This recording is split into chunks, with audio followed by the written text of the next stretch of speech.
credit to private sector go up. And you can see that before, in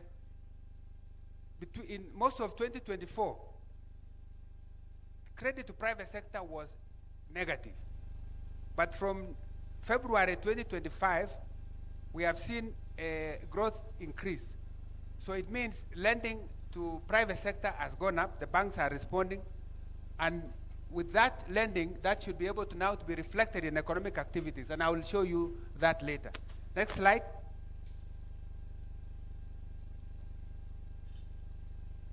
On external sector, I would like to inform you that our external sector has performed very well. Our exports of goods have increased, especially in the area of horticulture, coffee, manufactured goods, and even apparel that goes to America. We have also had good performance on our services. Because of this, there has been a build-up of our foreign exchange reserves. The central bank has now managed to have foreign exchange reserves of over $12 billion. In fact, this 11.7 is not current. The number I have from central bank is over $12 billion from around $6 billion 3 years ago. So the months of import cover is over 5 months, when we had below 4 months in 2022. Then we have had a stable shilling. And I think it's one of the things I'm very proud myself, because in 2024, we were able to deal with the fear that we were not likely to settle maturing $2 billion for Eurobond. But we were able to go to market. We issued and bought back 1.5 billion of the 2 billion. That was a decisive action. If you can go to the next slide. You can see that from, like this, okay. You can see that from February 2024,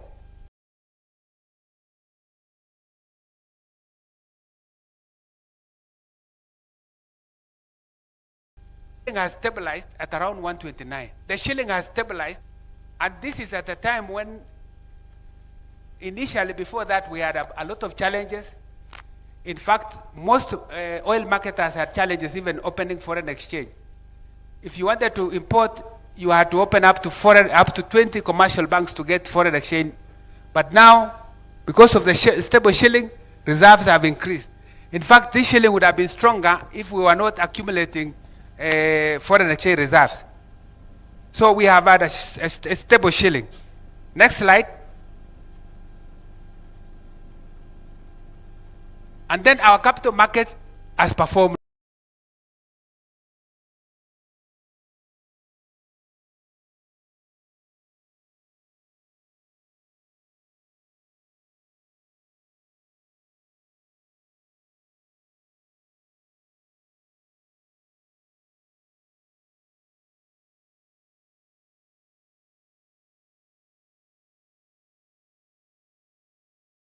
Very well. You can see that 50% profit.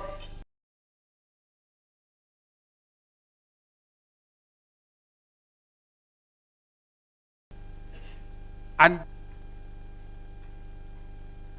so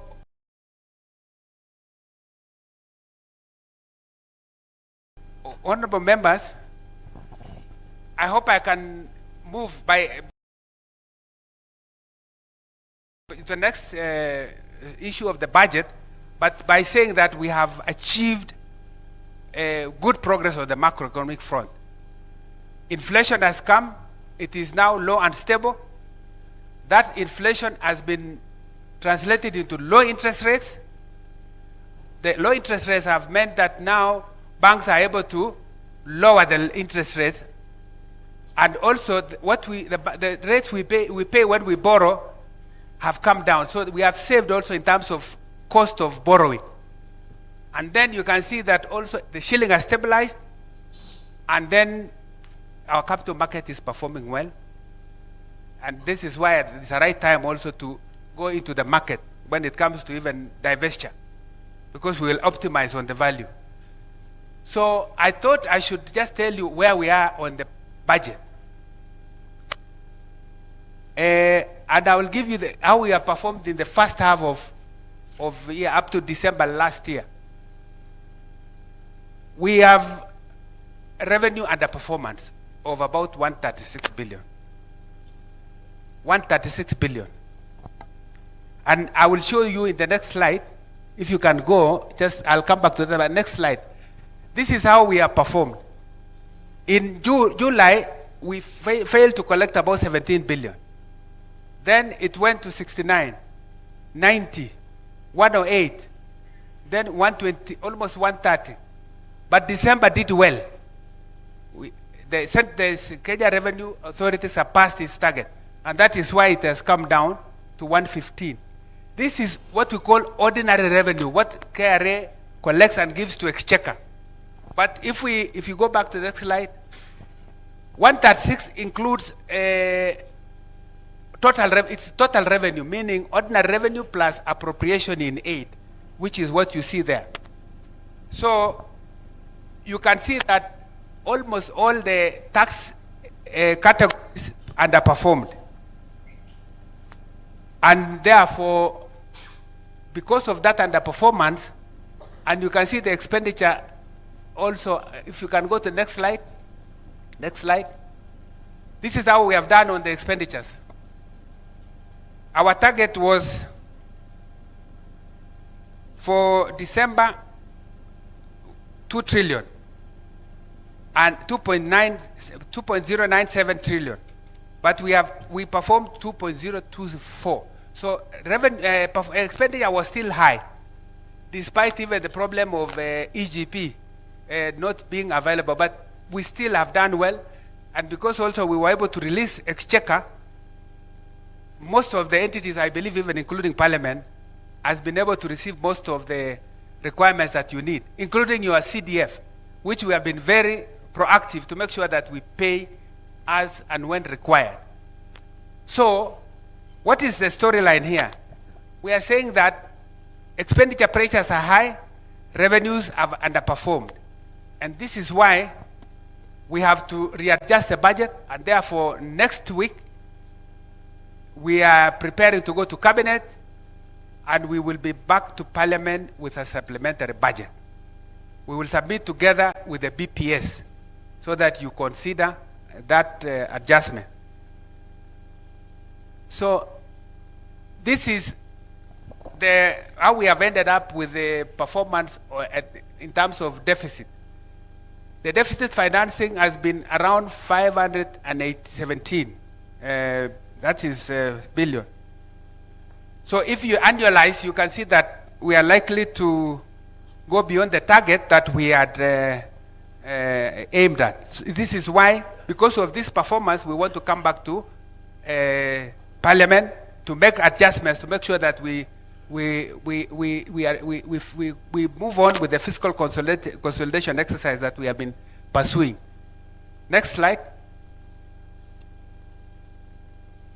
So I thought I should tell you that as we are implementing the budget, our challenge has been revenue shortfalls. We have also had challenges with the settlement of pending and newly negotiated CBS for public sector employees. We have also had an additional expenditure requests. In fact, you will see in the supplementary, we have a lot of requests from public sector, but we cannot accommodate given the fiscal space. Then we now have emergency response, not just the floods that we had last time, now we have drought. And this drought is heavy, so we have had to readjust the budget to also make sure that we provide enough money for intervention. So far, I think we have intervened to the tune of about 9 billion to support the relevant ministries. Next slide. So this is a budget that is for 2026-27. And you can see we have targeted total revenues is about 3.5 trillion. And expenditure is about 4.65 trillion. We are targeting a 5.3% deficit, which is about 1.1 billion. This explains why, and I will come back to show you the accumulation of debt, because this deficit now means we are going to that 1.1 adding to the stock of debt, and that becomes a challenge. And this is why we are working on very hard to make sure we raise revenue and we manage expenditure. Next slide. If I can show you, this is what we expect to be available for ministries in 2026-27. We expect 2.8 trillion. But remember, the budget, the expenditure was 4.6. If someone can work out the figure, 4.6 minus 2.8, that's 1.8. Where has that gone? That money, 1.8, is going to be used to pay debt, interest payments for export, external, and domestic debt, together with what we call CFS items like pensions. So we remove 1.8 from 4.6. So we have this 2.8. How have we distributed? You can see that the education sector is now taking 27%. And this is the largest chunk in terms of a share of what we are bringing as budget. But you also know that the education sector is not fully funded.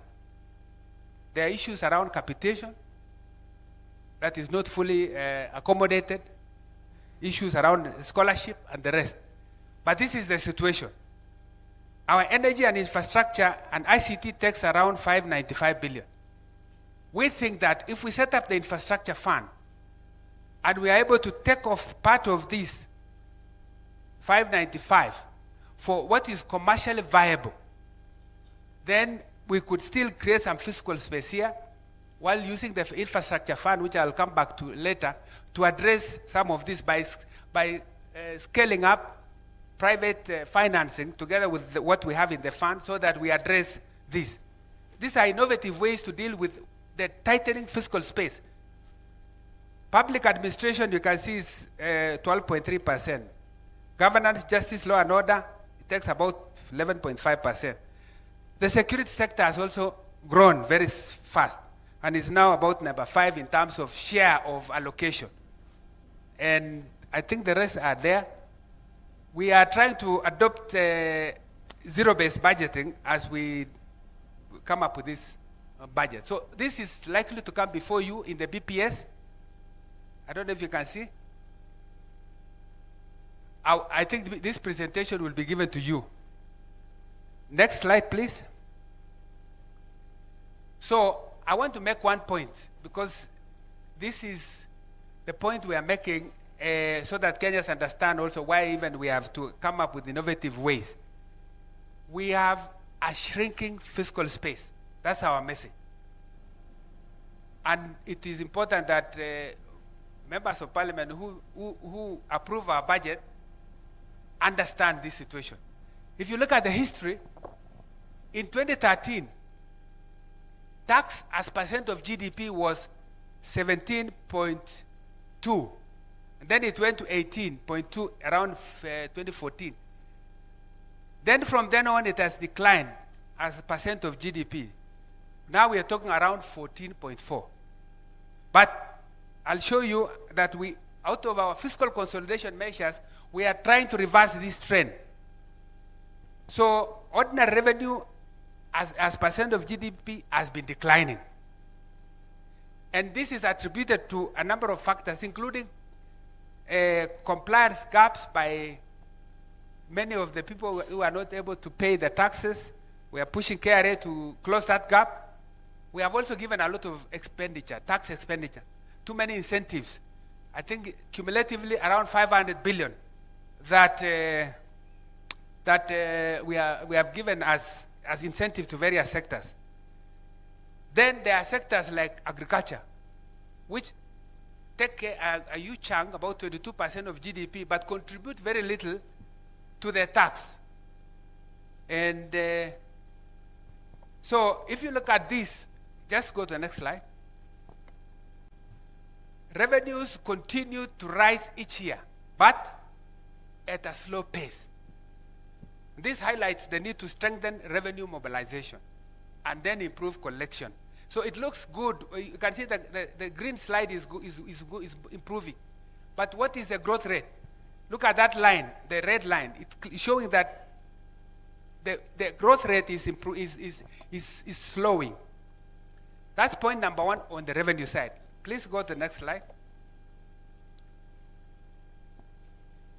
How are we spending when we get exchequer? And this is important, members of parliament, that you take note that for what we get from Kenya Revenue Authority, the situation has changed such that by the fiscal year 2025-26, we allocated 48.5% of ordinary revenue to be for CFS. This is high compared to 16.4% 10 years ago.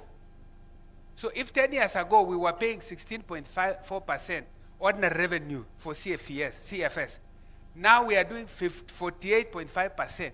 If we continue with this trend in the next 10 years, assuming we don't do anything, it means we will just be collecting to pay for debt. And this is why we have been really working around it to see how to manage debt and see how to look at ways to get some things off budget so that we don't accumulate more debt. And then another point is that the share of development budget has shrunk. We had 20.8, in fact, 2016, 2017, we had about 28% of allocation going to the development budget. Now it has come to almost 11.2%. It has shrunk. This is what I mean by tight, shrinking fiscal space.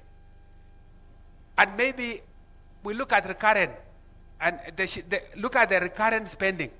Who takes the lion's share of recurrent spending? You can see, I mean, for total spending, you can see that recurrent expenditure has grown. It's now almost 17.5% of GDP. Then development is quite low, as you can see. But total expenditures, we're talking about 23.5%. So you can see 23.5% of GDP expenditure side. On the revenue side, you're talking about 14. But now we are trying to close that. So expenditure has remained elevated in recent years, reflecting sustained government spending pressures despite efforts we are making on fiscal consolidation. Let's go to the next slide. We are looking at the medium-term outlook. Thank you very much for supporting us. And I want to say this on behalf of my colleagues at National Treasury. Parliament has been very useful. You have responded to a number of reforms. We bring bills, and you have done very well in passing them around. To the extent, even sometimes I think you had issues. The Gen Z moment came because we were bringing in this problem. We wanted to raise additional revenue. You can see the shrinking space. So we have a national tax policy, and we have a medium-term revenue strategy. Out of this policy and revenue strategy, we are focusing on simplifying and harmonizing tax laws. In fact, our desire is that if the situation can improve, we want to make sure that the tax rates are adjusted downwards. Like VAT should come from 16 to 15. Even income tax can be addressed. We are looking at all this because that's our desire. The challenge is when you adjust downwards and you don't get a corresponding expansion on the tax base. Yet on this other side of expenditure, everybody wants money for roads, for water. And I know you go to your constituencies, everybody is asking for resources here and there. So we must also discuss the revenue side. And so we are looking at deepening tax administration. In fact, yesterday we had a high-level meeting with KRA, trying to see how best KRA can do to collect more. And also scaling up non-tax revenues. But we have to be innovative to see that we also look at things that do not have to require that we rely on taxation, which is why we have, I'm coming back to the issue of infrastructure fund and others. So, honorable members, the next slide shows where we have come and where we want to go. On the right side is where we are aiming to go with the reforms that I've indicated: national tax policy, medium-term revenue strategy, and all the measures to increase the revenues. We want to reverse the declining trend. And this is our fiscal consolidation effort. If you can move the next slide. So how are we doing on the expenditure side? You may have seen, and this could be reflected in the budget, we try to rationalize and reduce what we call non-essential expenditures. But sometimes it's very difficult to convince someone that travel is not essential. Because sometimes yourselves you have to travel abroad. But it's a candidate for budget cut when it comes to travel or training. But training is important for our staff. We must continuously train. So it becomes very difficult sometimes to say, what is it that is non-essential in the budget?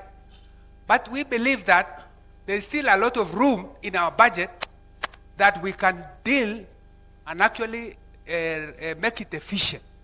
So we need to create efficient expenditures by doing proper prioritization of ongoing projects. We should not start new projects before we complete existing. And this has been our desire, that we really clear backlogs. We have also tried to limit what we call year-in adjustments to the budget. But it has been very difficult. This is why we are coming back to you even before end of the year. We would have loved you do one budget, we implement, we bring the next budget without coming to Parliament for supplementary. But the realities of the day require that we have to come. Because if the initial plan is not going the way you wanted, it requires that we come back to Parliament to seek your permission to make adjustments on the budget. We have also implemented reforms like e-procurement. You all know we have had challenges with e-procurement. But the desire of e-procurement was that we need to move everything on e-procurement. Best practice has shown that if we are all on e-procurement, potentially we can save between 10 to 20% of our expenditure through procurable items. And it is still our desire that despite the setback that we have had in implementing the e-procurement, we still want to push so that we derive the benefits. Procurable item on our budget is around maybe about 2.5 trillion. So if we can save 10% of 2.5 trillion, that's 250 billion. That's very good money. Then we are using now PPPs. Instead of coming back, any commercially viable project, we use PPP option. That's why on this expressway to Nakuru, we opted, instead of allocating in the budget, we allow a PPP. We have a company that comes in, gets a concessionaire for 30 years, makes use of the road, and I think that is a better way. We are also trying to clean up the payroll system. So we are linking up the hatcheries, because there has been some cases where maybe we don't have clean data on who we are paying. So we have now linked what we call hatcheries, human resource system, with IFMIS and with ITAX, and even with the central bank system. Then we are doing a lot of ongoing digitization and re-engineering of the pension scheme. In fact, no pensioner now can be paid if you are not registered online and with biometric. And we are going to, and we have locked out those who have not registered. And the pension department is already pointing out that there are savings from that reform. Next slide. We have also moved away from cash basis to accrual accounting. So from last year, our accounts now reflect accrual accounting, not cash basis. And we will not be seeing things like pending bills in the future. which are not declared in our books. Because we have, we have a pending bills verification committee now going on. It has completed its work. So far, out of the 606 billion that were given to them to verify, they have managed to recommend about 255 billion for payment. Out of that 255 billion, 80 billion is being cleared by the roads ministry. So the balance of 155 is what we will be, about 175 is what will be coming to you to pay. But going forward, all those pending bills will be reflected in our books. We are pursuing zero-based budgeting to make sure that we orient the budgeting and the expenditure framework so that we don't have incremental budgeting where you have a project last year that received 10 million, it gets an 11 million without checking really whether it is necessary to do that. We are also very good now at single treasury account. We have now seen visibility. We can now see where our accounts are with SAGAs. And I need to report to you that this week, actually 2 days ago, I chaired a meeting that brought in the Controller of Budget, the Auditor General's Office, Central Bank, and we are going live on, for instance, payment of debt, external payment of debt. We have been doing a number of manual things. We are now going, in fact, myself, I've been signing payment vouchers, so many of them every week. Now we have a system that requires that we just approve a schedule of payments as an accounting officer, and then it goes through the electronically from what we call Meridian system at the Debt Management Office to IFMIS, from IFMIS to Central Bank system. And that should be seamless. And I can tell you we are going to be saving a lot. Number two, we have done something called twinning in the release of our exchequer. If you are seeking for exchequer as an accounting officer, you indicate what you require. If it is 20 items, we know which items they are by name. We will pay you, and you have no permission to change what we have given you to pay another person or another entity, which you did not provide to us in Treasury. This has really helped. We have seen a lot of efficiency in this, and we hope this can also go to counties. So you have to make your decision as accounting officer who you want to pay. Once it comes to Treasury, we release the money based on what you asked, and no one should change. So there's a lot of reforms that we are making, and even assets and inventory management. We have not been having, in fact, if you look at the Auditor General's report every year, and it comes to Parliament, members of PSC, one question that has been asked all the time is, you don't have a register, asset register, and year in, year out. Now we have said, this is a thing of the past. Everybody must have an asset register, and we have an inventory management module in IFMIS. And there's very good progress, and I expect that there will be less questions from the Auditor General. So, members, I want to summarize on this issue of expenditure and revenues by looking at this chart. We are looking at budget deficit. This is a graph of budget deficit. The green line and the red line. We are showing that there was a time that budget deficit had gone to 8.3% over the last 10 years. And we are saying we want to reverse it through fiscal consolidation by making sure that we aspire a situation where we can balance our budget over the medium term to avoid further accumulation of debt. Because if we can manage revenues and expenditures, then we don't need to take debt. There are countries, many countries that have managed to do that. They are doing a surplus where they raise enough revenue, more than what they require for spending, and they are able therefore to do many things, even lend to us. A lot of what we borrow are savings of other countries. That should be the aspiration of our country. And therefore, this is, you can see we have made a lot of effort in fiscal consolidation. I know many those who are following may not understand, but when I say budget deficit as percent of GDP declining, that means you are increasing, you are improving your revenues more than expenditure, so you are lessening the deficit. And therefore, you can see the trend has been good in the last 4 years, 6.2, then we went to 5.6, 5.3, but because of the challenges we had with the Gen Z moment last year, Mr. Speaker, sir, it was an issue because it affected our budgeting and everything, and you can see we missed the target. We went to 5.9. And now we are picking up again. You will see what is coming up. We want to go from 5.9 all the way to 2.9%. We cannot reach here if we cannot eliminate some things from our budget that can then reduce the spending. So, next slide.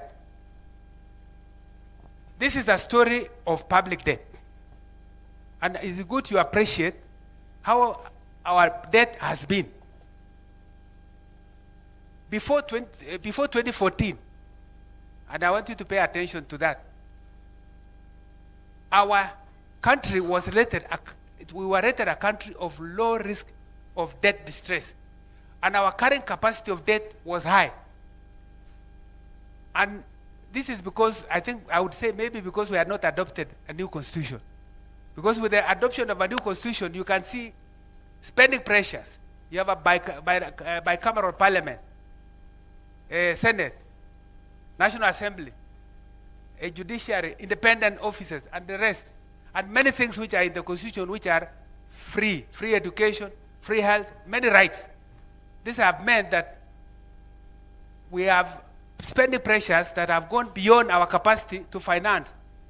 So 2018, 4 years later, we were rated a country of moderate risk of debt distress. Remember, it was low risk.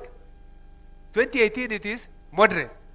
By 2020, we were rated a country of high risk of debt default.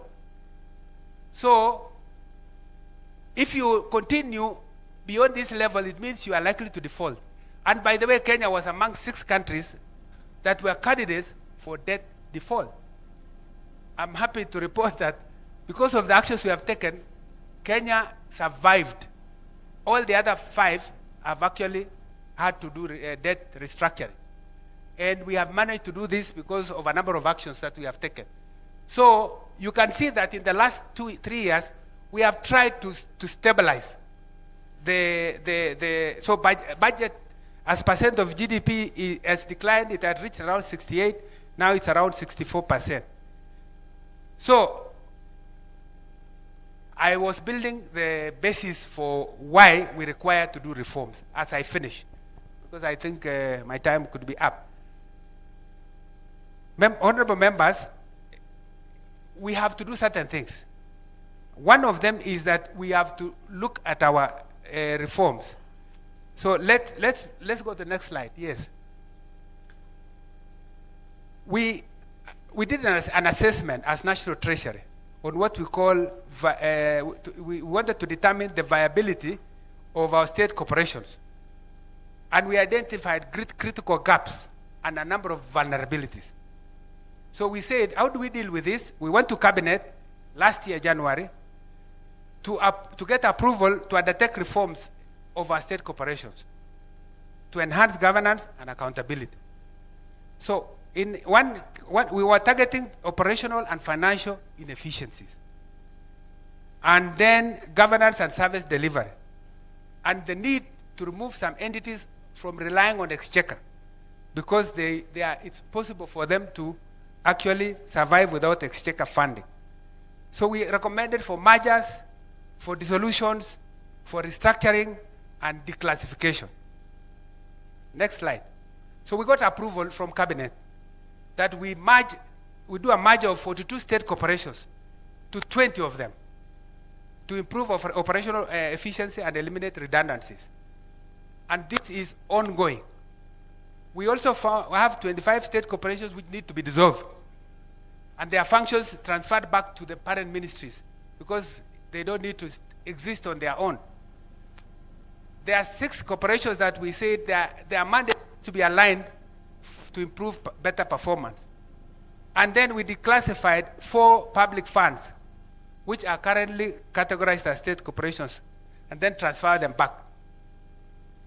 And then 13 professional bodies, which have been put as parastatals, we say they need to be out of the budget. So this is a reform going on, and we want to see that we conclude most of this year. Next slide. We thank you, Parliament, for enacting the Government-Owned Enterprise Act, because this GOE is one that is now trying to reorganize all commercially viable state corporations. And you can see here there are 54 of them. In fact, I've seen the list as we were just reclassifying. It may go even up to 80 something, about 80 something. But we have state corporations, which are 244, performing executive functions. Others are doing regulatory functions. Others are research institutions. Others are referral hospitals and public universities and colleges. Then we have what we call government-linked entities, like Safaricom, like Kenya Airways, and others that we have shareholding, like Uchumi. And then we are members of international bodies. So, out of that, you've seen with Kenya Power, for instance, what we did was we asked that we conform to SOE, and there was an election of new directors, where the board has independent directors, not government being too present in the board. And even the chairman going forward will be appointed. So I think the CS is in the process of issuing a circular to implement the GOE Act. And this is also going to make a lot of changes. And then privatization. We have also undertaken privatization. We came in here to bring you the Privatization Act, which you have approved. And now the Commission, the Privatization Authority, is actually working on a plan, privatization plan, for the next few years, including now ongoing Kenya Pipeline. And I really don't want to indicate the benefits of privatization. I think most of you would know. Let me go to the next slide. Which is now the Infrastructure Fund and the Sovereign Wealth Fund. If some of you read the Kwanza Manifesto, that manifesto says that there shall be an infrastructure bank. In fact, it says an infrastructure fund will be established with initial capitalization from privatization proceeds, with a view to progressively reducing the financing of commercially viable infrastructure projects from the budget. So the key role of the fund is to mobilize long-term financing for major projects. So in the water, roads, energy, all of them that are commercially viable are candidates for being supported through the fund rather than the budget. And then we can create a fiscal space to support probably more on the education sector and others. Next slide. So we got approval from Cabinet for National Infrastructure Fund, and we have said also we need to create a Sovereign Wealth Fund. This Sovereign Wealth Fund is important, and I'll come back to it on what it's going to be doing. But the fund has been established as a limited liability company. But we are now going through public participation in Parliament, because we brought it before you, and I know the chair of the Finance Committee and others have been through this. We know that Parliament will also give its input into this process, and to make sure that we have an institution that works. So through domestic resource mobilization, we want to monetize mature public assets to raise funding. We also want to democratize the ownership of our assets by allowing more Kenyans to own through the capital markets, and then deploy national savings appropriately. So let's go to the next slide. So we expect the fund to do the following. First, project financing. This fund will be dedicated to be a staple pool of fiscal resources that will support long-term financing of projects. Now every ministry is going through, we are going through pipeline of projects. Ministry of Roads, Water, Energy. Then we go through a process to determine what is it that is, which ones are candidates for support by the fund. We all want to fund to attract private capital, whether local or international. In fact, by a factor of 10. So if we raise $1 billion, we can make it $10 billion. And that is not debt. We have just created a saving, got others, and then attracted them into commercially viable projects. These are proven all over the world, and there are many examples. We want to, out of this, reduce fiscal pressure, because commercially viable entities that are still dependent on the budget can be removed to be supported by this fund. Then we can also focus on investments in critical revenue-generating sectors such as transport, rail, road, and energy, for instance, and dams and others. This will also enhance our capital markets, and there is a lot of vibrancy. By the way, I think I showed you the chart.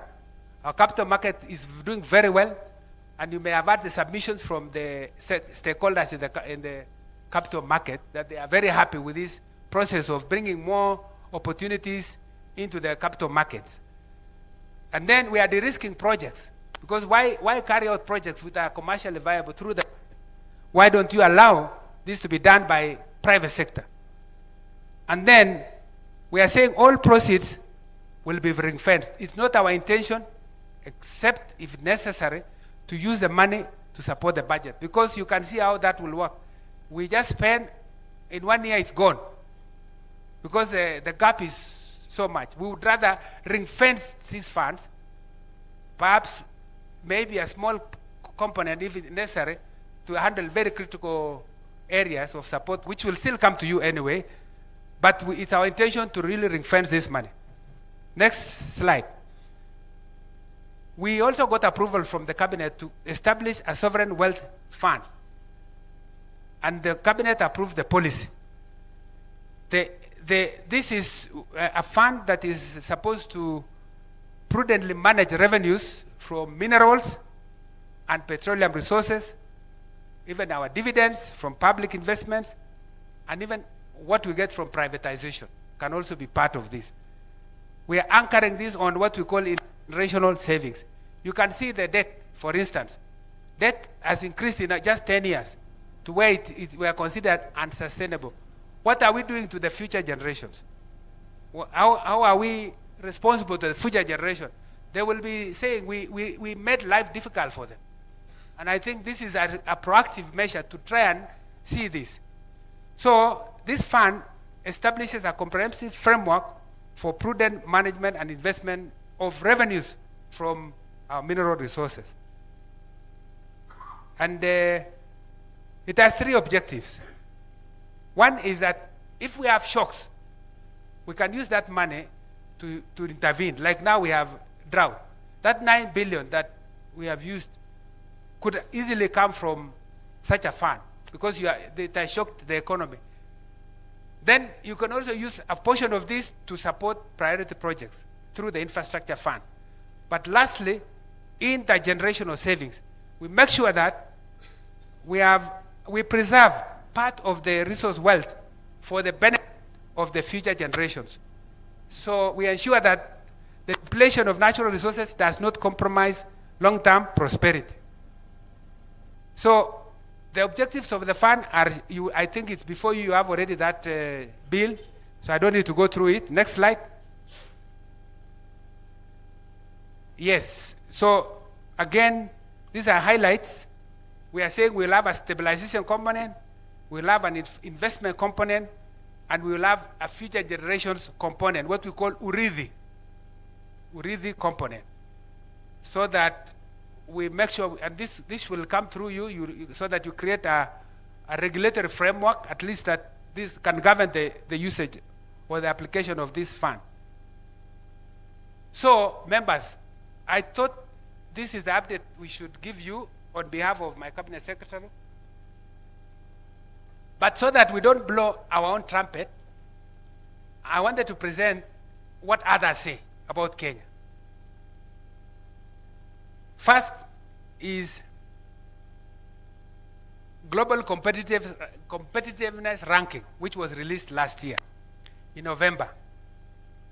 We were rated the top country in Africa and number six globally. And how did we score? We scored this because of combination of rapid, what we call structural reforms we have undertaken, institutional reforms we have undertaken, and sustained policy execution, which have made us different from our peers in the region.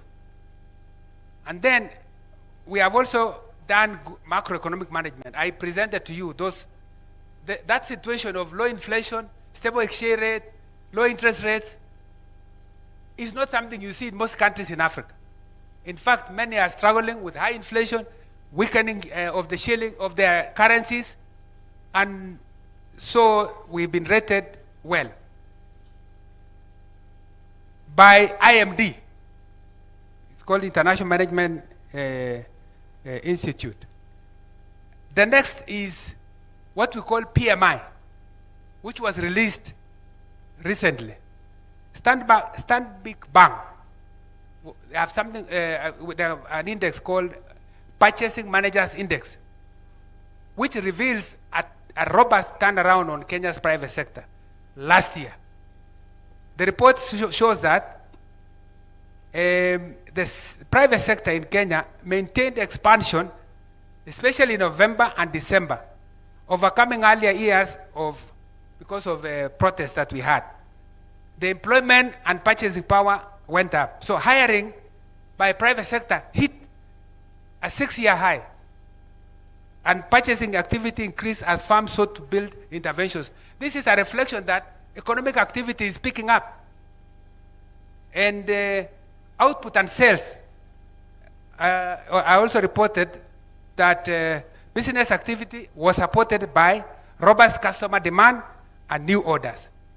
Of course, the same report talks about outlook and risks and said despite this growth, strong growth, the report warns that rising costs could potentially fuel inflation with input price inflation accelerating. Then yesterday, you may have seen news that Moody's rating agency released a report which shows that we have been upgraded from CAA1 to B3. And they have also revised our outlook, showing that despite the challenges that are there, in their assessment, they see Kenya not likely to default because as finances are stable, they have seen our plan and they trust, and that is why there is an upgrade. Just in August last year, Standard & Poor also upgraded us. And we moved from B- to B with a stable outlook. This reflected that there is reduced near-term external liquidity risks. By the way, in 2022-23, I remember when I became the PS Treasury, I was struggling even to raise money to pay debt. Our auctions were failing. You go to the auction, you don't get enough money. The international market was closed. Today, we go to the international market, and we've been there many times to do liability management. We get more than we need. Oversubscription.